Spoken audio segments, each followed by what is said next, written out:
Fakkeenyaaf egaa jechoota kanneen called you, told you, find you akka nuti jennee pronounce goonutti farnjoonni akkasitti pronounce godhanii isaan maal godhu qubeedhuma daa ittu kana gara gi yookaan g jedhanii pronounce godhu.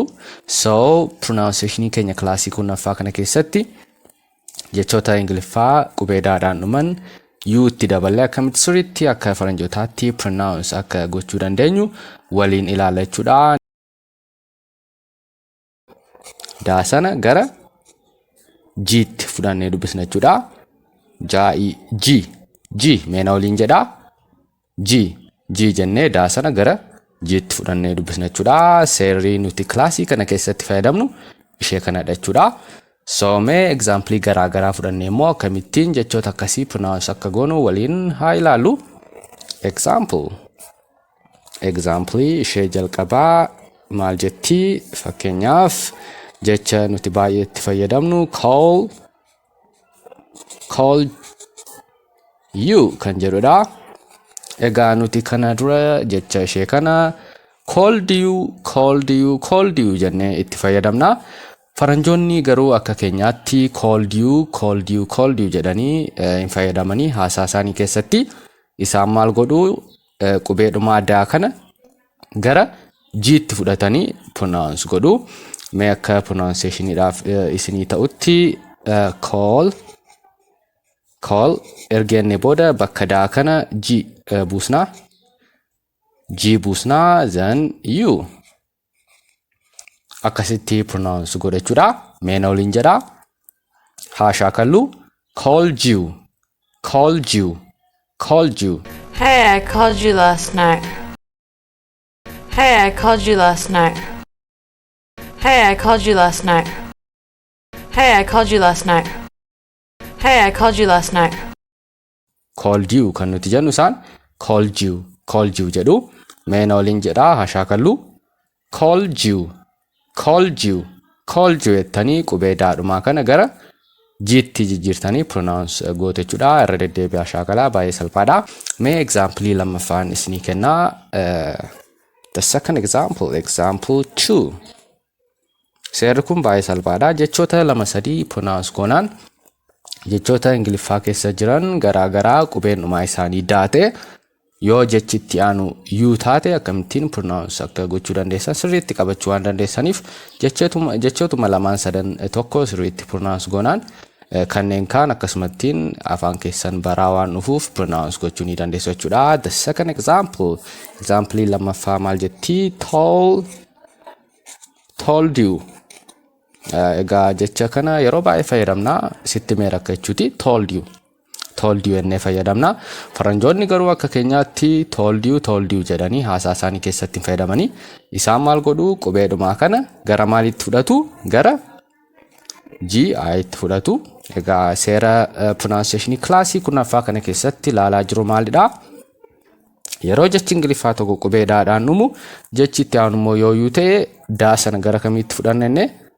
Gara g jennee fudhanna jechuudha. Mee pronunciationiidhaaf akka isinii ta'utti tall ergenne booda daa sana gara maalitti jijjiira? gi ergi goone booda then you itti daballa jechuudha. Meena waliin jedha. Told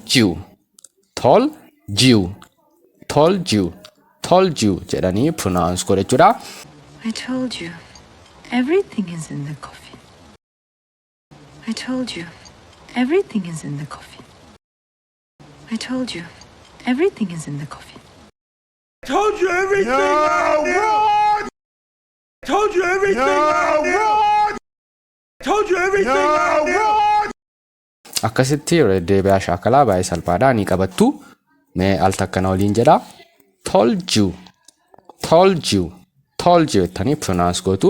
Mee example sadaffaa isinii kenneen sirriitti pronunciation classii kana akka isinii galuuf waliin haa ilaallu. The third example sadaffaa. Pronunciation classii irraa keenya baay'ee salphaadha. Seera ishee sila ilaallee qabannaan jechoota garaa pronounce gochuu ni dandeessu. Fakkeenyaaf jecha yeroo baay'ee itti fayyadamnu did you. Egaa nuti jecha kana did you jennee itti fayyadamna. Faranjoonni garuu akka keenyaatti did you jedhanii fayyadamanii sin beekanii fayyadamanii isaan maal godhu haasaa isaanii keessatti qubeedhuma daa kana gara gi yookaan g kan jedhutti fudhatanii pronounce godhu. So fakkeenyaaf akka pronunciation isaa sirriitti isinii galuuf d ergeenne booda qubee daa kana maal goona gara gi atti ergi jijjiiree booda you jedhaniiti akkasitti pronounce godhu isaanii. Meen oliin jedhaa haa shaakallu. Did you? How did you convince? How did you convince? How did you convince? How did you convince? How did you convince? How did you convince? Did you enne kana booda pronounce goona jechuudha. Jecha kana mee example immoo fudhannu. Egaa ingiliffa keessa jechoota garaa qubee daadhaan dhumantu jiru. Ani fakkeenyaaf akka isinii ta'utti jechoota sadii qofaa fudhadheetan waliin ilaalaa jira. Jechoota kaan immoo isin seeruma wal fakkaataa kanaan qubeedhuma daa kana gara gi itti jijjiirtanii pronounce gootanii pronunciation keessan akkasitti guddifachuu ni dandeessu jechuudha. Okay guys, baga nagaan deebitanii. Egaa pronunciation keenya klaasii kurnaffaa keessatti seera nuti ilaalaa turre maal nuun jetti. Yeroo jechi ingiliffaa tokko qubee daadhaan dhume jechi itti aanu immoo yuu ta'e jecha sana gara kamitti fuunee dubbisnee daa gara alfaabeetii daa gara maalitti fuunee dubbisnee gi yookaan g jennee dubbisna. Egaa modal verboonni sadan kunis qubee maaliin dhumu daadhaan dhumu should, could, would kanneen jedhaman. Jecha itti aanu you kan jedhu yoo fayyadamne jechoota akkasii kana yookaan modal verboota kana gara kamitti dubbisna jechuudha. Daa kana gara jiitti fuunee should you, could you, would you jennee haasaa keenya keessatti fayyadamuu qabna. Faranjoonni akka nuti fayyadamnutti should you, could you, would you jedhanii fayyadamanii maal godhu daa kana gara gi itti yookaan jiitti fudhatanii should you, could you, would you waan jedhaniif ishee kanas sirriitti qabachuun barbaachisaadha. Maaliif daily conversation isaanii keessatti fayyadamu warreen kana jechuudha. Isinillee fayyadamuu qabdu. Yoo isin modal verboota kana sirriitti pronounce gochuu dandeessan yeroo faranjoonni illee haasaa isaanii keessatti fayyadaman dhaga'ullee ni dandeessu jechuudha. Gurri keessan waan afaan keessan dubbatu dhaga'uu waan danda'uuf jechuudha. So should plus you kan jedhu kana should you, could you, would you meen oliin jedha.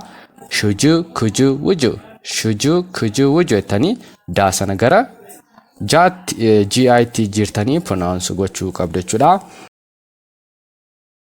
Egaa hordoftoota chaanala EF4 pronunciation keenya klaasii kurnaffaa kana keessatti seera jecha daadhaan dhume itti aane immoo yuun yoo dhufte akkamitti jechoota kanneen pronounce akka gochuu dandeenyu waliin ilaallee jira jechuudha. Daa kana gara gi itti fudhanne jechuudha. So shaakalaa baay'ee salphaadha. Jechoota kana malee ingiliffa keessa baay'eetu jiru qubee daadhaan kan dhuman yuu itti aansaatii practice godhaa. Yeroo gabaabaa keessatti jechoota kana akka farnjootaatti pronounce gootanii haasaa keessan keessatti fayyadamaa pronunciation keessan guddifachaa deemuu ni dandeessu jechuudha. Yoo gaaffii qabaattan pronunciation keenya klaasii kurnaffaa kana irratti commentii jalatti nu barreessaa.